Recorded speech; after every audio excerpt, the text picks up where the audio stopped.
ағайын үйге да.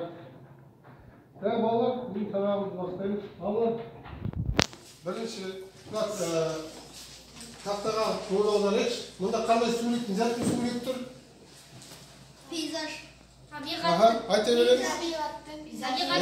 Пейзаждың суреті тұрды. Ал сіздерге сұрақ, балалар. Пейзаж дегеніміз не? Пейзаж деген не? Кім айтады ал? Айтыңыз, айтау. Пейзаж дегеніміз ол табиғаттың және ағаштардың табиғаттың суреті. Тағын толықтырады, айтау. Пейзаж дегеніміз ол табиғаттың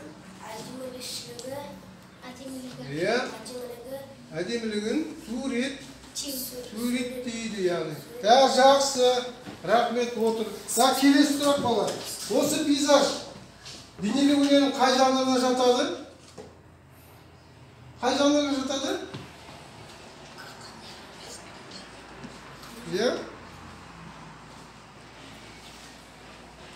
Қандай жанры? Айтауы. Бейнелеу өнерінің пейзаж жанрына, пейзаж жанрына жатады екен. Так, жақсы балалар. Енді сабақты, яғни бүгінгі сабағымыз, яғни қазірімізден ашайық. Бүгінгі сабағымыздың аты оқулықтарында 20-шы бетін ашыңыздар, дәптерлердің алыңыздар, жазыңыздар. Пейзаж. Сабақты шақырын жазыңыздар.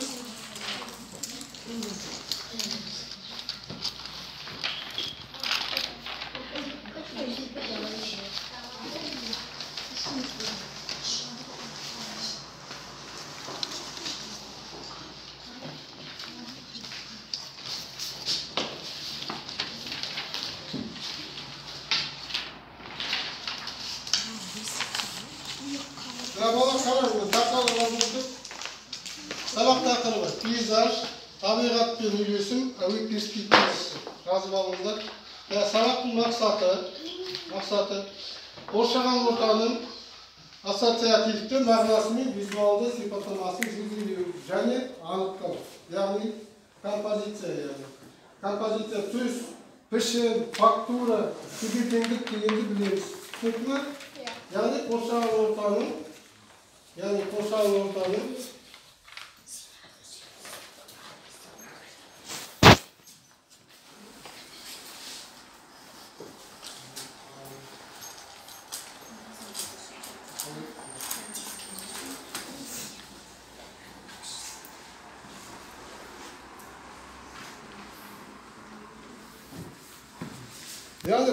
ортаның визуалды элементтерінің, өнердің көркем тәсілдерін қолданамыз. Түсінікті ғой да?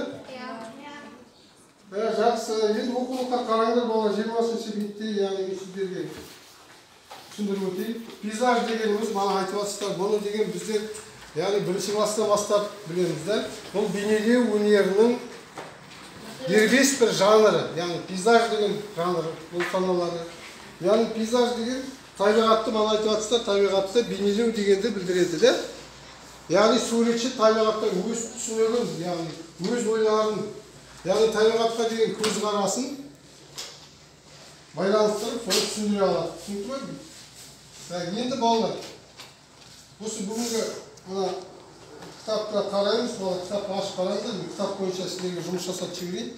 Мына қараңыздар, мысалға мына жерде бір Шишкин деген атақты суретші бар, соның суреті бейнеленген. Мысалға міне емен ормандағы жауын деген.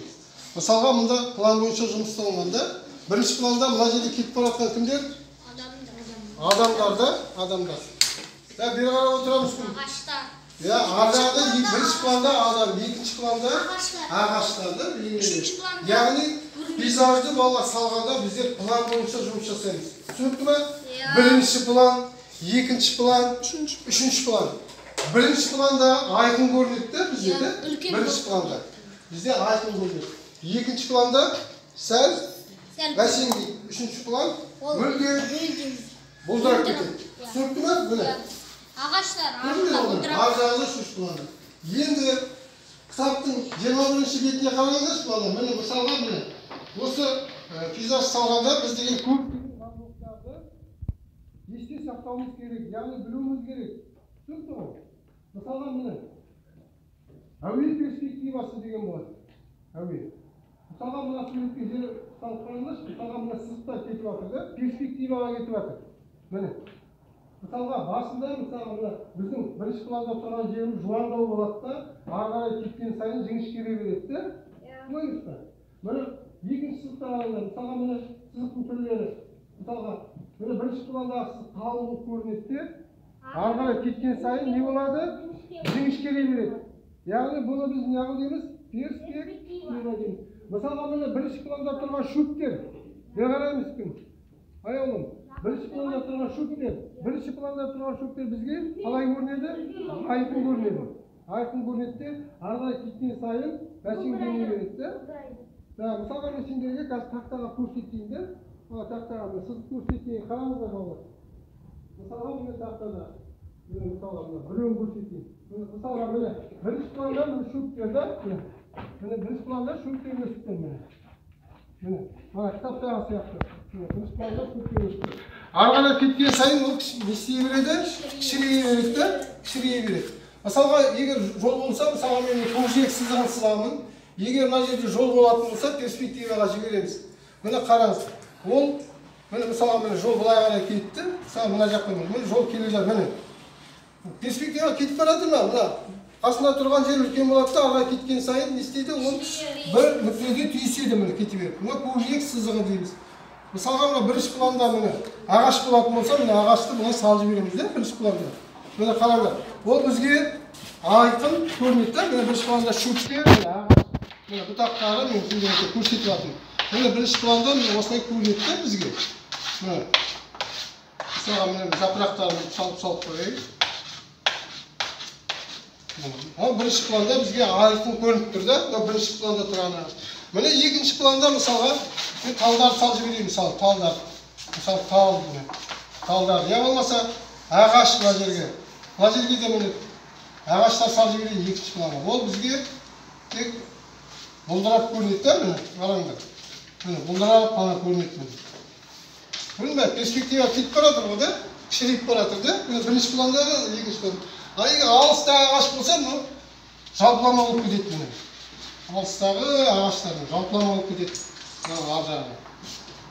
Түсінікті ғой да? Жақсы балалар. Егер түсінікті болса, балалар, бізде тапсырмаға көшейік. Яғни бірінші тапсырма. Яғни сіздер осы мен түсіндірген дағдылықтарға сүйене отырып, пейзаждың суретін саласыздар. Түсінікті ме? Пейзаждың суретін салуымыз керек. Яғни мен сіздерге кәсіпкерлерді беріп, 3 топқа бөліп қойдым. Кәсіпкерге қарап отырыңыз, яғни тапсырма. Яғни пейзаж заңдылықтарына сүйене отырып, сурет саламыз. Осыған басшыға ала отырып, сурет әркім өзінің айналдарына салынды. Жақсы ма? Ортада тұрсын саған қарап келді. Так, кірісеміз. Құралдарың бар ғой? Құралдарың бар ғой? Ал кірісеміз.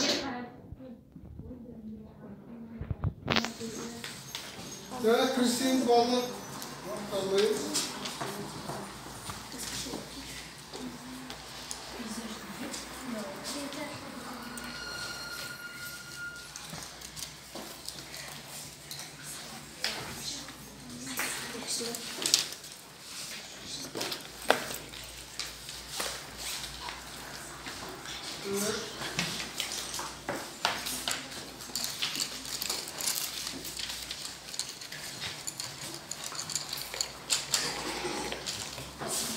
Meseleleri suyun üstündeyiz.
Баланы тақтаға құттай қарайық бала.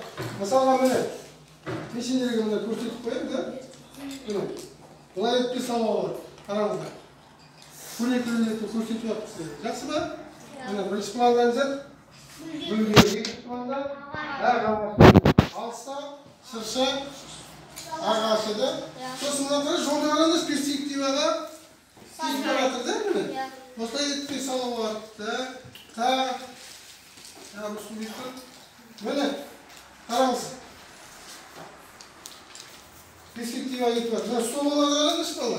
Бірінші тұрған столға перспектива кеткен сайын бір нүктеде қиылсақ, бір кішірейе береді. Көрмей ме? Бірінші планда міне. Екінші план, үшінші план көгеріп кеткен. Сол сияқты міне, үшінші суретті де міне. Міне үшінші сурет. Мынаны қандай техникамен орындаған? Пейзаж ғой, қандай сурет немен салған мынаны? Акварель емес, гуашь емес. Бояумен. Пастель деген болады ғой. Бояу қараңыз. Сонымен салған көрдіңіз ме? Бірінші пландан міне. Үшінші планда қараңыздар. Кірсеңіз болады, салай беріңіздер.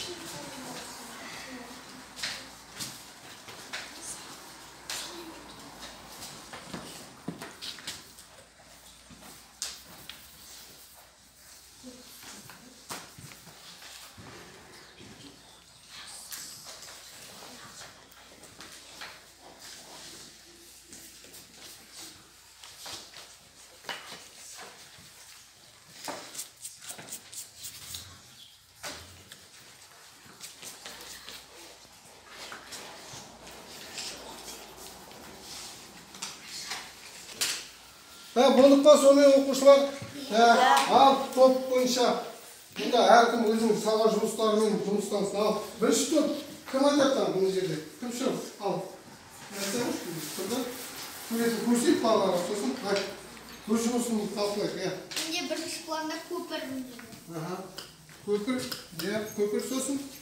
Екінші планда су. Бірінші планда, яғни судың үстіне көпірді. Артық пландан жат белгілегенсің? Тауларды. Яғни мына көпір бізде перспективаға кетіп бара жатыр да? Жақсы, қарап отырсыздар ма? Тағым айтады. Кім сен айтасың ба? Жақсы. Балалар, бәріміз еттіме келді. Екінші топта кім бар мұнда? Кім? Келеу. Шық тақтаға. Айталы. Мұнда мен күнгі көріністі салдым. Мұнда бірінші планда ағаш пен асқабақтың суреті салынып тұр. Олар үлкейіп көрініп тұр. Одан кейін арғы планда үлкен жер жоныстары кетіп бара жатыр. Ең соңында күннің шығып жатқан көрінісі салынып тұр. Жарайсың. Молодец. Яғни күзгі пейзаж ретінде келтірген. Үшінші кім шығады? Шығалық кел. Сосын кім сен күте? Сен де келің. Екеуі келі. Кел. Сен де кел. Аяулым ғой да? Аяулым, ал сен айтамын. Мен мұна суретші табиғаттың суретін салдым. Табиғаттың суреті, яғни ол пейзаж. Пейзажда мен мұнда бірінші планда гүлдерді және шөптерді. Екінші планда алыстап тұрған ағашты салдым. және бұлттармен күндерді салдым. Вот, молодец. Балалар сапалаған. Жарайсың. Кел сен. Қысылма. Ал өзіңнің керемете сурет салып келген екенсің. Айта ғой, иә? Сен өз суретіңді... Мына шетте ағаш бар. Сосын мен гүлдер салдым. Жол салдым. Жақсы. Жолды перспективаға жібергенсің. Екінші планда не жаттыр? Екінші планда ағаш тұр. Жоғарында құстар. Ұшып барады дейсің. Жақсы. Сонда қандай? Пейзаж тақырыбына салған да? Жақсы балалар. Жақсы балалар. Яғни екінші тапсырма. Яғни не істерге қазір Қазақстан суретшілерінің жұмыстарын көрсетемін. Мысалға мына жұмысқа қараңдар. Әбілхан Қастеевтің суреті, яғни жайлау деген. Бұны бір топқа беремін. Сіздер осыны талдайсыздар. Жақсы ба? Мына екінші сурет, мына Самарқауовтың Алатау деген суреті. өзінің шығармалары, Қазақстан суретшілері. Түсінікті ме? Міне Алатау бөктерінде деген. Я болмаса міне үшінші сурет, яғни Кенбаевтың, Молдахмет Кенбаевтың асау, яғни құрақ салып жатыр асауға да, үстелге шауып жүрген. Бұл суреті. Осыны талқылайсыздар тезірек. Жақсы ма? Мен сіздерге мысалға сендерге осы менің қасына дескрипторын беремін мысалға міне. Суретші қандай кейін осы бойынша, осы дескриптор бойынша жұмыстан жауап бересіздер. Жақсы ма? Бәрі бөліп отыр. Екінші топқа мен сіздерге беремін. Дескриптор. Осыны сұрақтарға жауап беремін. Үшінші топқа алыңыздар ма? Қастеттің жайлау деген. Өзімде дескриптор бойынша жұмыстарыңыздар.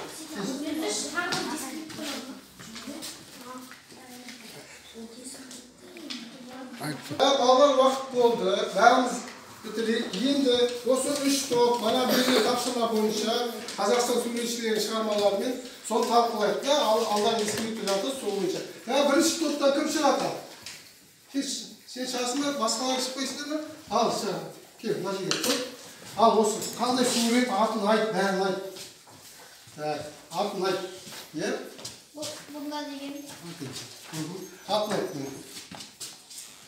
Яғни, кімдің суреті? Ана айттым ғой, Кенбаев. Кенбаевтың суреті, аты?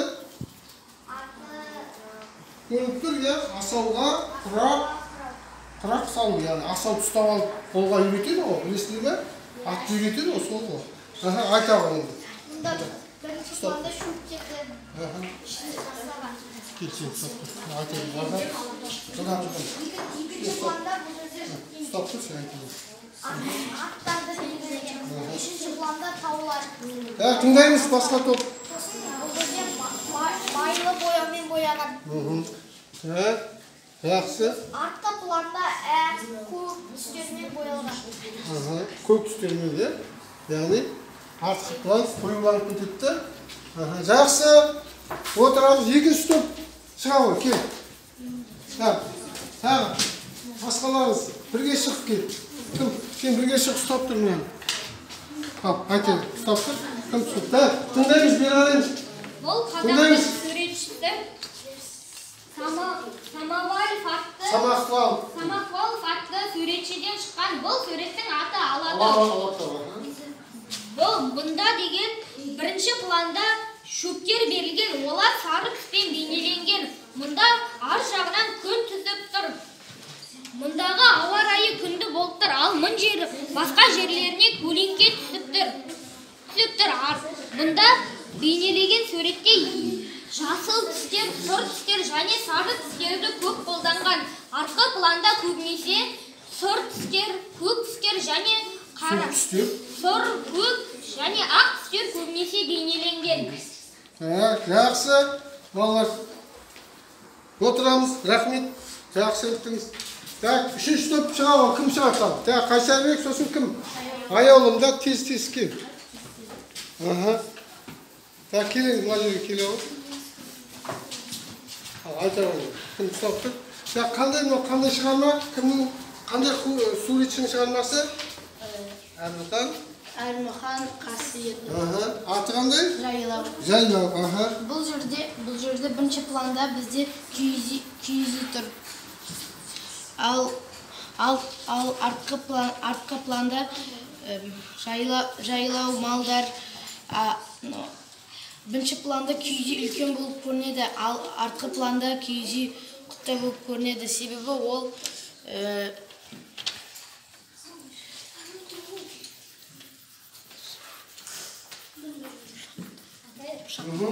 бірінші планда киіз үй тұр, артқы планда жаттыр белгіленген? таулар. Оның ар жағында да? Таулар. Яғни ана неде, мына таулар неге жасыл, мыналар не көк? Себебі? Алыстаған сайын олар.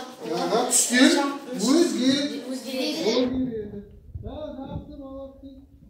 Жақсы, отырамыз. Жақсы. Балалар енді, әрін топ бір-біріне екі жылдың бір ұсыныс бойынша бағалайық балалар. Топқа бағалаймыз ал. Сіздер айтыңыз. Бағалау жүйелейді. Екі жұлдыз бір ұсыныс, яғни екі жақсы жағын айтып, өзінің ұсыныстарыңды айтыңыздар топтарға. Жақсы ма? Бірінші топтан кім шағып екен. Топтарға қалай маған жұмыс жасады кәтегі, осы бүгінгі сабақта қалай жақсы жұмыс жасады, сөзіңді айтшы. Бірінші топ жақсы жұмыс істеді және олар жақсы айтты. Ал үшінші топ сабаққа жақсы қатысты және суреттерін Жақсы талдарды да? Жақсы талдарды. Қандай ұсынысыңдар? Қандай ұсынысың? Не ұсынар едің? Әлде де жақсы жұмыс істеп жұмыстануға болады. әлде де жұмыстануға шақырамын ішінде. Жақсы. Так, сіздер айтыңдаршы. Айтамын. Бізде бірінші топ сабаққа жақсы қатысты және олардың айтып бергенде жерде жақсы мәлімет болды бізге. Ал екінші топта олар да жақсы қатысып, жақсы мәлімет айтып берді. Айтып және де олар сабаққа жақсы қатысты. Ал бірінші топтың ұсынысы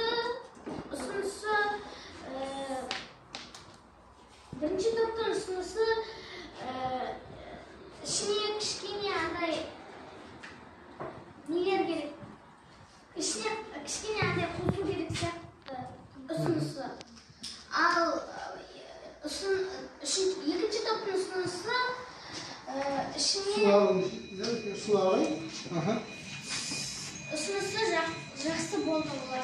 Жақсы оқушылар. Енді сабақ аяқталған жоқ балалар. Енді тағы да балалар енді сабақты бағалап жіберейік балалар да? ККК әдісімен. Жақсы ма?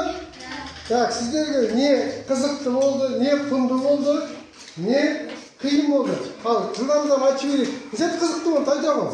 Маған қызықты болған бүгінгі тақырып пейзаж тақырыбы қызық болды. Сөйлемей отырғандар, айтамын. Ал маған қызық болғаны жолдардың басында жуан болып перспективаға кеткені де. Не қиын болды? Не қиын болды? Айтамын. Пейзаж туралы сурет салғанымызда айтамын. маған бәрін ұсынысы жақсы, бірақ та маған ұсыныс айту қиын болды. Бірақ өздері жақсы сурет салып келді. Жақсы. Не құнды болды осы ішінде? Не құнды болды? Сіздер айтамын. Айтамын. Не құнды болды? Пейзаж суреті салып. Яғни саған ұнап қалыпты. Жақсы кім тағы не айтады? Мына жерге үндемей қалмалар. Айтасыздар ма? Сабақ ұнады ма бүгін балалар? Ұнады да. Жақсы, осымен сабағымыз аяқталды. Сау болыңыздар.